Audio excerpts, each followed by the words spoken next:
सीधा सवाल में हम बात करने वाले हैं वक्फ संशोधन विधेयक की। अब असमंजस, जो शंकाएं थी कि भाई बिल पेश होगा नहीं होगा, ये लगातार हिंदू मुसलमान का जो माहौल बन रहा है, ये आगे बढ़ेगा या इस पर विराम लग जाएगा, कयासों के बाजार पर विराम लग गया है। कल दोपहर 12 बजे सरकार वक्फ संशोधन विधेयक लोकसभा में पेश करने वाली है। संसदीय कार्य मंत्री किरण रिजिजू इसे पेश करेंगे और बाकायदा 8 घंटे इस पर चर्चा होने वाली है लोकसभा में, और कल ही लोकसभा से पास कराने की कोशिश करेगी सरकार, और परसों यानी कि 3 तारीख को, 3 अप्रैल को राज्यसभा में इसे पेश करेगी। अब इस बिल को मुसलमानों के लिए फायदेमंद बताया जा रहा है, पर मुस्लिम समाज वो भयभीत है, परेशान है, कह रहा है कि ये हमारे धर्म में, हमारी निजी आस्था में सरकार बेवजह दखल कर रही है। यानी कि फायदे के लिए है अगर मुसलमानों के, तो मुसलमान ही परेशान क्यों हैं, भयभीत क्यों हैं, और राजनीति इतनी गरमाई हुई क्यों है, ऐसा घमासान क्यों मचा हुआ है, वक्फ पर यह तकरार इतनी क्यों लगातार बढ़ रही है? यही अहम सवाल है। और सरकार को वक्फ बोर्ड में संशोधन करने या बदलाव करने की जरूरत 10 साल से सरकार है, ये 11वां साल है, अभी जरूरत महसूस क्यों हुई? और जो संशोधन किए गए हैं उससे जेडीयू और टीडीपी, 2 अहम घटक, अभी मैं एलजेपी यानी कि चिराग पासवान की पार्टी और जयंत चौधरी की पार्टी आरएलडी के बारे में तो बात ही नहीं कर रहा, क्या वो सरकार का साथ देंगे? यहीं पर पूरा का पूरा अंक गणित अटका हुआ है। सरकार 293 है इस वक्त एनडीए की जो संख्या बल है, जेडीयू के साथ अगर टीडीपी और आरएलडी और एलजेपी हट जाएं तो यह आंकड़ा आ जाता है 258। एलजेपी और आरएलडी साथ ही रहे सरकार के तो भी आंकड़ा बनता है 265। 272 है बहुमत का आंकड़ा। यहां पर भी खेल अटका हुआ है, या किसकी विचारधारा क्या है इसका भी पर्दाफाश अगले 2 दिनों में होने वाला है, या अभी there is a sting in the tail, अभी कहानी में कुछ ट्विस्ट भी आ सकता है। इन तमाम पहलुओं पर आज मैं चर्चा करने वाला हूं। ऐसे में आपकी राय, आपके सुझाव और आपके सवाल सीधा सवाल के अहम हिस्सा बन चुके हैं, उनका रहेगा इंतजार। तो कल दोपहर 12 बजे संसद में, देश की सबसे बड़ी पंचायत लोकसभा में, सरकार वक्फ संशोधन विधेयक पेश करेगी। संसदीय कार्य मंत्री किरण रिजिजू इसे पेश करेंगे। 8 घंटे का वक्त रखा गया है चर्चा के लिए, और यह समय सीमा बढ़ भी सकती है, हो सकता है कल आधी रात तक चर्चा चलती रहे। लोकसभा में कौन बीजेपी की तरफ से बोलेगा वो लिस्ट भी सामने आ गई है, और विपक्षी खेमे में इस वक्त इंडिया गठबंधन की एक बैठक भी चल रही है। मल्लिकार्जुन खड़गे, राहुल गांधी, संजय सिंह, शिवसेना, उद्धव ठाकरे गुट के लोग, तृणमूल कांग्रेस के सांसद, सब आपस में मंथन कर रहे हैं कैसे सरकार से 2-2 हाथ करेंगे।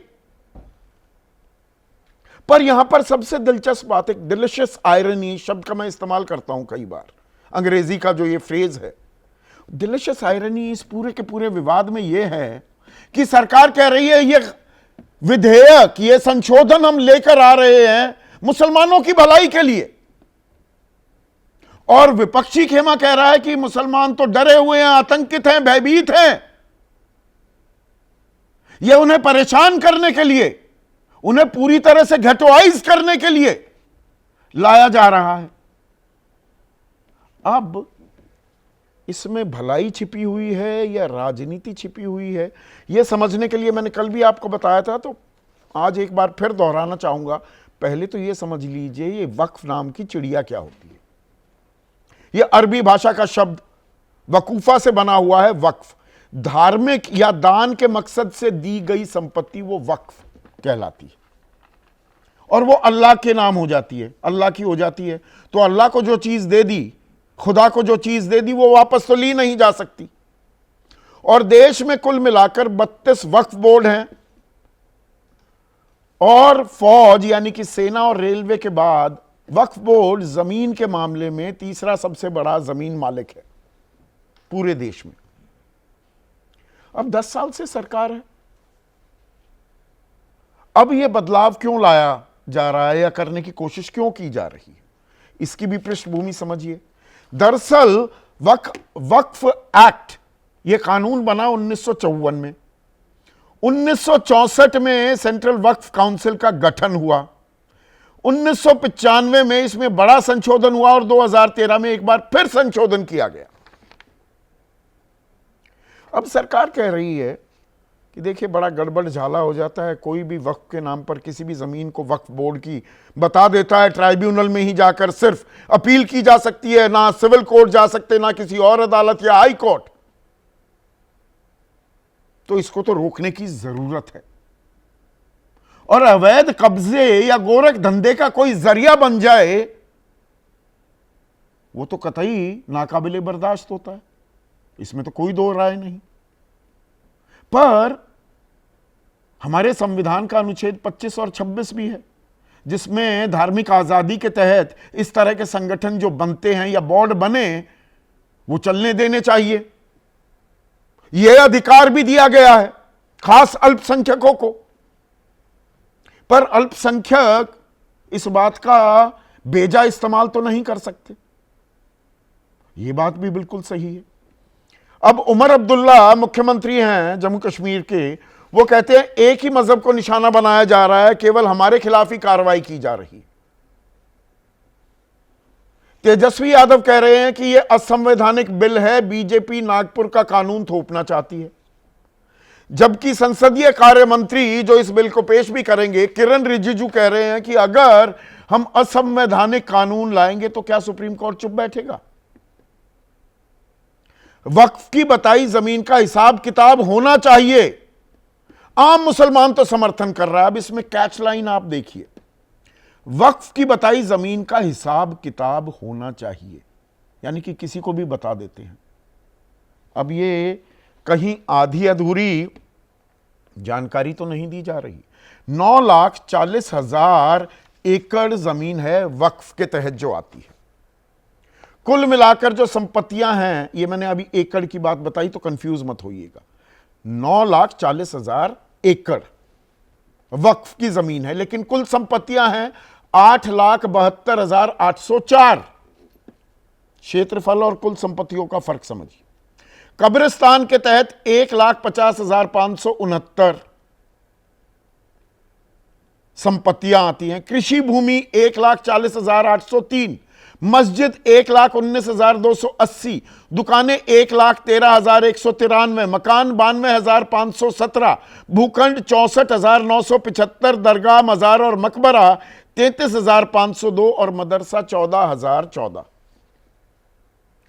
और 100% डिजिटाइजेशन, डिजिटलीकरण हो चुका है वक्फ की संपत्तियों का, यह मैं नहीं कह रहा। 2019 में तत्कालीन अल्पसंख्यक मंत्री मुख्तार अब्बास नकवी ने सदन के पटल पर कहा 8 नवंबर 2019 को, और सुप्रीम कोर्ट में एक हलफनामा दिया गया सरकार की तरफ से। Kumar Nityanand, under secretary ministry of minority affairs, और वो क्या कहते हैं, and I am quoting it, the digitization programme is in process since 2011 and records of 2,81,967 Waqf estates out of a total of 3,33,992 estates had already been digitized up to 30/6/2019, 30 जून 2019 तक। और आगे वो लिखते हैं as on 15/10/2019, 15 October 2019, 98.99 records stood digitized. 98.99%, लगभग 99%। तो सारे record तो डिजिटाइज्ड हैं, तो फिर ये अवैध कब्जा, कोई कुछ गोरख धंधा कर रहा है, ये जानकारी कहां से आई? और बीजेपी तो अपने घोषणा पत्र में क्या लिखती है, बाकायदा हेडिंग है, वक्फ properties. The BJP will examine the recommendations of the Joint Parliamentary Committee regarding Waqf properties headed by Shri K. Rahman Khan, Deputy Chairman Rajya Sabha, and would in consultation with Muslim religious leaders take steps to remove encroachments from and unauthorized occupation of Waqf properties. जहां कुछ गड़बड़ झाला है उसको ठीक करेगी। और 2013 का जो संशोधन आया उसमें तत्कालीन इनके सांसद देश के सबसे युवा कैबिनेट मंत्री भी रह चुके हैं, यह गौरव भी उन्हें प्राप्त हुआ है। शाहनवाज हुसैन की बात कर रहा हूं। उन्होंने कहा कि हम बिल्कुल इस संशोधन विधेयक के साथ हैं 2013 में जो मनमोहन सरकार लेकर आई थी, लेकिन पारदर्शिता और जवाबदेही भी तय होनी चाहिए। तो अब थोड़ा यह समझ से परे हो जाता है कि अब इतनी जल्दबाजी क्यों हो रही है। पर इसमें बड़ा सवाल यह कि बहुत सी पार्टियों की विचारधारा दरअसल क्या है, उसकी भी पोल खोल अगले 2 दिनों में होने वाली है। खास निगाहें होंगी जेडीयू, टीडीपी, एलजेपी और आरएलडी पर। आरएलडी, जयंत चौधरी ने तो कहा ना, policing the Orwellian 1984, George Orwell की किताब का जिक्र किया था कि भाई तानाशाही करने लगे क्या कि सड़क पर नमाज नहीं पढ़ी जा सकती, छत पर नहीं पढ़ी जा सकती।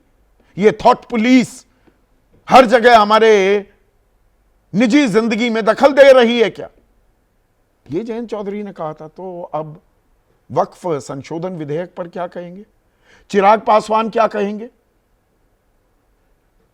हिंदू मुसलमान दंगे हुए तो गुजरात में 2002 में रामविलास पासवान ने एनडीए की सरकार से इस्तीफा दे दिया था। जेडीयू तो गंगा जमनी तहजीब का दम भरती है लगातार, अब वो साथ रहेगी क्या? और नीतीश के अलावा एक और N factor, N Chandrababu Naidu. Chandrababu Naidu की तरफ से आ रहा है हमारे 3 संशोधन थे तो वो सरकार मान गई है तो हम समर्थन दे देंगे। कुछ कह रहे हैं वेट एंड वॉच, आने दीजिए ना, कल क्या प्रस्ताव आता है, क्या पेश किया जाता है विधायक के तौर पर।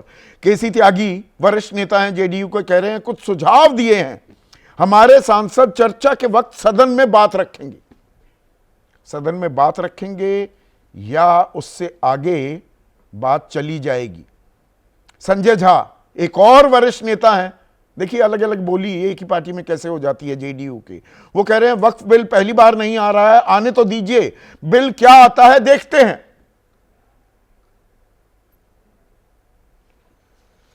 असदुद्दीन ओवैसी कह रहे हैं मेरी पार्टी बहस में हिस्सा लेगी, हम संशोधन रखेंगे। शाहनवाज हुसैन जिनका मैंने जिक्र किया वो कह रहे हैं कि सीएए की तरह बिल को लेकर मुसलमानों को गुमराह किया जा रहा है। गुमराह किया जा रहा है या मुसलमानों से बात ही नहीं की गई, जैसा किसानों से नहीं की गई थी। कृषि कानून लाते वक्त पहले तो वो तो अध्यादेश के तौर पर लाए गए, फिर कानून के तौर पर किसानों से, किन किसान संगठनों से बात की, ये खुलासा आज तक भी सरकार ने नहीं किया है। मोहसिन रजा बीजेपी के बड़े नेता हैं, वो कहते हैं आज तक कभी भी वक्फ से दबे पिछड़े मुसलमानों का कोई कल्याण नहीं हुआ। हमने लखनऊ में देखा, कुछ इलाकों में देखा है कि मुसलमान दोनों एक ही समुदाय के 2 अलग अलग पक्ष आपस में आक्रामक भी होते दिखाई दिए। तो भला होगा कि यहां पर मुसलमानों का या राजनीतिक भला, राजनीतिक नफा नुकसान आंका जा रहा है। इसी पर आज मैं चर्चा करने वाला हूं। ऐसे में आज का सीधा सवाल, वक्फ पर तकरार ध्रुवीकरण का नया हथियार और मुसलमानों के लिए बिल, फिर क्यों नहीं मिलते दिल।